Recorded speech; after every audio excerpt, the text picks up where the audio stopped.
நான் ஏன் வேலைக்கு போகக்கூடாது நீ சொல்லு.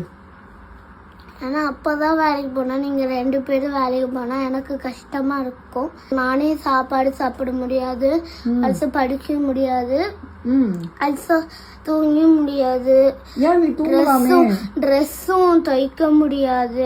வாஷிங் மிஷின் இருக்கு, அம்மா வேலைக்கு பேபி சிட்டரில் விட்டுருவீங்க, எனக்கு ரொம்ப கஷ்டமாக இருக்கும். போயிட்டு வந்து அப்பா தான் உன்னை கூப்பிட்டுக்குவார்ல, அப்புறம் ஏன்? ஆனால் ஈவினிங் தான் வருவாரு. நீ ஸ்கூலுக்கு போயிட்டு வந்து அப்பா கூட இரு, அப்பா வந்து கூப்பிட்டு வந்துருவாரு, அம்மா அதுக்குள்ள வந்துருவேன். ஆனா அப்பா கொஞ்சம் லேட்டா வருவாரு. அப்ப அம்மா வேலைக்கு போவேணாம், கடைசி வரைக்கும் உன் கூடவே இருந்துருவா. அவ்வளோ பாசம் உனக்கு. அப்படி சொல்லாதீங்க, உங்க 2 பேருக்கு வேலை செய்யணும்னு சொல்லுங்க.